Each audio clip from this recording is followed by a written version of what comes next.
Hello guys, ಹೇಗಿದ್ದೀರಾ? Welcome to rich ಚಾನಲ್ಗೆ ಸ್ವಾಗತ ಸುಸ್ವಾಗತ. ಸ್ನೇಹಿತರೆ, ಇವತ್ತಿನ ಈ ವಿಡಿಯೋದಲ್ಲಿ ಎಷ್ಟೋ ಜನ ರೇಷನ್ ಕಾರ್ಡ್ ಬಗ್ಗೆ ಸಿಕ್ಕಾಪಟ್ಟೆ ಜನ ಕಮೆಂಟನ್ನು ಮಾಡ್ತಾ ಇದ್ದಾರೆ. ಇದ್ರ ಬಗ್ಗೆ ಫುಲ್ ಡೀಟೇಲ್ ಆಗಿ ತಿಳ್ಕೊಳ್ತಾ ಹೋಗೋಣ.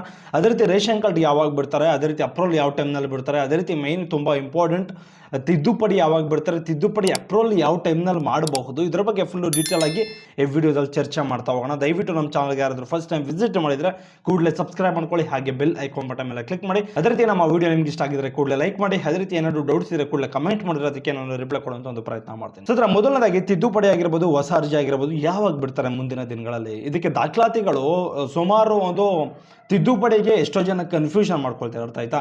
ಈಗ ಹೊಸದಾಗಿ ಅರ್ಜಿ ಹಾಕಿಸ್ಕೊಳ್ಳೋದಕ್ಕೆ ಕ್ಯಾಸ್ಟ್ ಇನ್ಕಮ್ ಆಧಾರ್ ಕಾರ್ಡ್ ಇದ್ರೆ ಸಾಕು, ತಿದ್ದುಪಡಿಗೆ ಸೇರ್ಪಡೆಗೆ ಕ್ಯಾಸ್ಟ್ ಇನ್ಕಮ್ ಆಧಾರ್ ಕಾರ್ಡ್ ಇದ್ರೆ ಸಾಕು. ಅರ್ಥ ಆಯ್ತಾ? ಬಟ್ ಆದರೆ ಹೆಸರು ಚೇಂಜ್ ಮಾಡಿಸ್ಕೊಳ್ಳೋದಕ್ಕೆ KYC ಮಾಡಿಸ್ಕೊಳ್ಬೇಕು ಅನ್ಕೊಂಡಿದ್ರೆ, ಡೇಟ್ ಆಫ್ ಬರ್ತ್ ಚೇಂಜ್ ಮಾಡಿಸ್ಕೊಳ್ಬೇಕು ಅನ್ಕೊಂಡಿದ್ರೆ ಪದೇ ಪದೇ ಸುಮಾರು ಸರಿ ಹೇಳಿದ್ದೀನಿ ನಾನು. ಅರ್ಥ ಆಯ್ತಾ? ಮೈನಾಗಿ ಆಧಾರ್ ಕಾರ್ಡಲ್ಲಿ ಏನು ಡೇಟಾ ಇರ್ತದೋ ಅದೇ ಡೇಟಾ ರೇಷನ್ ಕಾರ್ಡಲ್ಲಿ ಕೂರುತ್ತೆ. ನೀವು ಏನಾದರೂ ರೇಷನ್ ಕಾರ್ಡಲ್ಲಿ ತಿದ್ದುಪಡಿ ಮಾಡಿಸ್ಕೊಳ್ಬೇಕು ಅಂದ್ಕೊಂಡಿದ್ರೆ ಹೆಸರಾಗಿರ್ಬೋದು, ಗಂಡನ ಹೆಸರಾಗಿರ್ಬೋದು, ಅಡ್ರೆಸ್ ಆಗಿರ್ಬೋದು, ಮೊದಲು ಆಧಾರ್ ಕಾರ್ಡಲ್ಲಿ ಅಡ್ರೆಸ್ ಆಗಲಿ, ಏನು ಚೇಂಜಸ್ ಮಾಡ್ಕೊಳ್ಬೇಕು, ಏನು ಕರೆಕ್ಷನ್ಸ್ ಮಾಡಿಸ್ಕೊಳ್ಬೇಕು, ಮೊದಲು ಇದು ಆಧಾರ್ ಕಾರ್ಡಲ್ಲಿ ಚೇಂಜ್ ಮಾಡಿಸ್ಕೊಳ್ಳಿ. ಅರ್ಥ ಆಯ್ತಾ? ಆನಂತರ ರೇಷನ್ ಕಾರ್ಡ್ ತಿದ್ದುಪಡಿ ಬಿಟ್ಟಿದ ತಕ್ಷಣ KYC ಮಾಡಿಸ್ಕೊಂಡಿದ ತಕ್ಷಣ ಇಮಿಡಿಯೇಟ್ಲಿ ನಿಮ್ಮ ಪ್ರಾಬ್ಲಮ್ ಸಾಲ್ವ್ ಆಗುತ್ತೆ. ಯಾವುದೇ ರೀತಿ ಸಮಸ್ಯೆಗಳು ಆಗೋದಿಲ್ಲ, ಕೂಡಲೇ ಕ್ಲಿಯರ್ ಆಗುತ್ತೆ. ಅರ್ಥ ಆಯ್ತಾ? ತಿದ್ದುಪಡಿ ಮಾಡಿಸ್ಕೊಂಡ್ರೆ ಕ್ಲಿಯರ್ ಆಗುತ್ತೆ. ಅರ್ಥ ಆಯ್ತಾ? ತಿದ್ದುಪಡಿಲಿ KYC ಮಾಡಿಸ್ಕೋಬೇಕು, ಇದನ್ನು ಮೈಂಡಲ್ಲಿ ಇಟ್ಕೊಳ್ಳಿ. ಸರ್, ಅದೇ ರೀತಿ ನೆಕ್ಸ್ಟು ಇದು ಹೊಸ ರೇಷನ್ ಕಾರ್ಡ್ ಆಗಿರ್ಬೋದು, ತಿದ್ದುಪಡಿಗಳಾಗಿರ್ಬೋದು ಯಾವಾಗ ಬಿಡ್ತಾರೆ ಮುಂದಿನ ದಿನಗಳಲ್ಲಿ? ಸರ್, ಮುಂದಿನ ದಿನಗಳಲ್ಲಿ ಎಲೆಕ್ಷನ್ ಮುಗಿದ ಮೇಲೆ ಯಾವ ಟೈಮ್ನಲ್ಲಾದರೂ ಬಿಡ್ಬೋದು, ಹೇಳೋದಕ್ಕೆ ಸಾಧ್ಯ ಆಗೋದಿಲ್ಲ. ಬಟ್ ಮುಂದಿನ ದಿನಗಳಲ್ಲಿ ಖಂಡಿತವಾಗ್ಲೂ ಬಿಟ್ಟೇ ಬಿಡ್ತಾರೆ. ಅರ್ಥ ಆಯ್ತಾ? ಎಲೆಕ್ಷನ್ ಎಲ್ಲ ಕ್ಲಿಯರ್ ಆದಮೇಲೆ, ಈಗ ಸ್ವಲ್ಪ ಎಲೆಕ್ಷನ್ ಬಿಸಿ. ಅರ್ಥ ಆಯ್ತಾ? ಏನೂ ಸಹ ಬಿಡೋದಿಲ್ಲ. ಈ ಕ್ಯಾಸ್ಟ್ ಇನ್ಕಮ್ಮೇ ಕರೆಕ್ಟಾಗಿ ಅಪ್ರೂವಲ್ ಆಗ್ತಿಲ್ಲ. ಅದೇ ರೀತಿ ವೋಟರ್ ID ಸಹ ಬಂದ್ ಮಾಡಿದ್ದಾರೆ, ಅಪ್ಲಿಕೇಶನ್ನೇ ತೊಗೊಳ್ತಿಲ್ಲ. ಆ ಥರ ಒಂದು ಪರಿಸ್ಥಿತಿ ಆಗಿದೆ. ನೀವೇನಾದರೂ ವೋಟರ್ ಐಡಿಗೆ ಅರ್ಜಿ ಸಲ್ಲಿಸಬೇಕು ಅಂದರೂ ಕೂಡ ಇಮಿಡಿಯೇಟ್ಲಿ ಅರ್ಜಿ ಟ್ರೈ ಮಾಡಿ ನೋಡೋಣ. ತೊಗೊಂಡ್ರೆ ಉಂಟು, ತೊಗೊಳ್ದೇ ಇದ್ರೆ ಏನೂ ಮಾಡೋದಕ್ಕೆ ಸಾಧ್ಯ ಇಲ್ಲ. ಅದೇ ಥರ ಒಂದು ಕ್ಯಾಸ್ಟ್ ಇನ್ಕಮ್ಮು ಸಹ ಅಪ್ರೂವಲ್ ಆಗ್ತಿಲ್ಲ, ಅದು ಸಹ ಪೆಂಡಿಂಗ್ ಎಲ್ಲ ಇದೆ. ಅದೇ ರೀತಿ ರೇಷನ್ ಕಾರ್ಡ್ಗಳು ಯಾವುದೂ ಸಹ ಅಪ್ರೂವಲ್ ಅಂತೂ ಮಾಡೋದೇ ಇಲ್ಲ.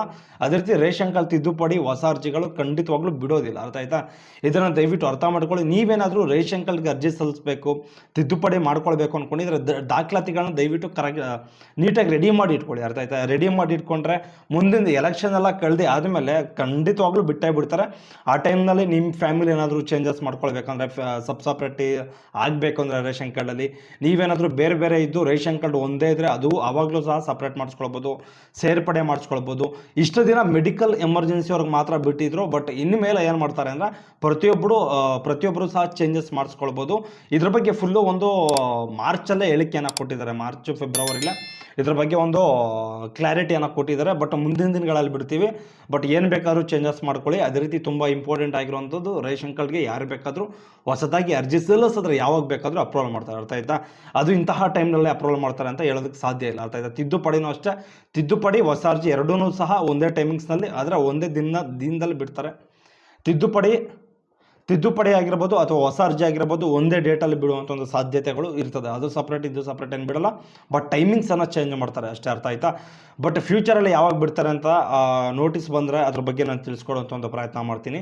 ದಯವಿಟ್ಟು ರಿಕ್ವೆಸ್ಟ್ ಏನು ಅಂದರೆ ದಾಖಲಾತಿಗಳನ್ನ ರೆಡಿ ಮಾಡ್ಕೊಂಡು ಇಟ್ಕೊಂಡಿರಿ, ಯಾವ ಟೈಮ್ನಲ್ಲಿ ಬೇಕಾದರೂ ಬಿಡ್ಬೋದು. ಪ್ರತಿಯೊಬ್ಬರು ಸಹ ರೇಷನ್ ಕಾರ್ಡ್ಗೆ ಅರ್ಜಿಯನ್ನು ಸಲ್ಲಿಸ್ಬೋದು, ರೇಷನ್ ಕಾರ್ಡ್ ಕರೆಕ್ಷನ್ಸು ಮಾಡಿಸ್ಕೊಳ್ಬೋದು. ಅರ್ಥ ಆಯ್ತಾ? ನಿಮಗೇನು ತೊಂದರೆಗಳು ತಾಪತ್ರಗಳು ಇಷ್ಟು ದಿನ ಏನು ಸರ್ವರ್ ಇಶ್ಯೂ ಇತ್ತು ಅದನ್ನೆಲ್ಲ ಕ್ಲಿಯರ್ ಮಾಡ್ಬೋದು ಅಂತ ನಾನು ಅಂದ್ಕೊಂಡಿದ್ದೀನಿ. ಅರ್ಥ ಆಯ್ತಾ? ಬಟ್ ಸರ್ವರ್ ಇಶ್ಯೂ ಮಾಮೂಲಿ ಇದ್ದೇ ಇರ್ತದೆ. ಬಟ್ ಸ್ವಲ್ಪ ಟೈಮ್ ಜಾಸ್ತಿ ಕೊಟ್ಟರೆ ಸರ್ವರ್ ಇಶ್ಯೂ ಆಗೋದಿಲ್ಲ. ಅರ್ಥ ಆಯ್ತಾ? ಯಾಕೆ ಅಂದರೆ 1 ಅವರ್ 2 ಅವರ್ ಟೈಮಿಂಗ್ಸನ್ನು ಕೊಟ್ಟರೆ ಸರ್ವರ್ ಇಶ್ಯೂ ಆಗೋದು ಸರ್ವೇ ಸಾಮಾನ್ಯ. ಬಟ್ ಒಂದು 4 ಅವರು 5 ಅವರು ದಿನಕ್ಕೆ ಒಂದು 10 ರಿಂದ 2 ಗಂಟೆ ತನಕನೋ 5 ಗಂಟೆ ತನಕನೋ ಕೊಟ್ಟರೆ ಸುಮಾರು ಸರ್ವರ್ ಇಶ್ಯೂಗಳು ಆಗೋದಿಲ್ಲ. ಸರ್ವೇ ಸಾಮಾನ್ಯವಾಗಿ ನೀಟಾಗಿ ವರ್ಕ್ ಆಗುತ್ತೆ, ಸ್ಮೂತಾಗಿ ರನ್ ಆಗುತ್ತೆ ಸರ್ವರ್ ಅಂತಲೇ ಹೇಳ್ಬೋದು. ಅದೇ ರೀತಿ ನೀವೇನಾದರೂ ಇನ್ನೂ ಒಂದು ರೇಷನ್ ಕಾರ್ಡ್ಗಳು ಅಪ್ರೂವಲ್ ಮಾಡಿಸ್ಕೊಳ್ಬೇಕು ಅಂದ್ಕೊಂಡಿದ್ರೆ ಯಾವ ಟೈಮ್ನಲ್ಲಿ ಅಪ್ರೂವಲ್ ಬಿಡ್ತಾರೆ ಅಂತ ಗೊತ್ತಿಲ್ಲ. ಮೆಡಿಕಲ್ ಎಮರ್ಜೆನ್ಸಿ ಇದ್ದರೆ ಒಂದು ಡೇಟು ಒಂದು ಟೈಮಿಂಗ್ಸನ್ನು ಕೊಡ್ತಾರೆ. ಇದ್ರ ಬಗ್ಗೆನೇ ಸಿಕ್ಕಾಪಟ್ಟೆ ಜನ ಕಮೆಂಟ್ ಮಾಡಿದ್ದೀರಾ. ಅಪ್ರೂವಲ್ ಮುಂದಿನ ದಿನಗಳಲ್ಲಿ ಯಾವಾಗ ಬೇಕಾದರೂ ಮಾಡ್ಬೋದು. ಅದರಲ್ಲೂ ಮೆಡಿಕಲ್ ಎಮರ್ಜೆನ್ಸಿ ಇಲ್ಲ ಅಂದರೆ ಅದು 1 ವರ್ಷನಾದರೂ ಆಗ್ಬೋದು, 2 ವರ್ಷನಾದರೂ ಆಗ್ಬೋದು. ಅರ್ಥ ಆಯ್ತಾ? ಅದ್ರ ಬಗ್ಗೆ ಯಾರಿಗೂ ಸಹ ಒಂದು ಕನ್ಫರ್ಮಾಗಿ ಗೊತ್ತಿರೋದಿಲ್ಲ, ನಿಖರವಾದಂಥ ಒಂದು ಮಾಹಿತಿಗಳು ಇರೋದಿಲ್ಲ. ಅರ್ಥ ಆಯ್ತಾ? ಇದನ್ನು ದಯವಿಟ್ಟು ಅರ್ಥ ಮಾಡ್ಕೊಳ್ಳಿ.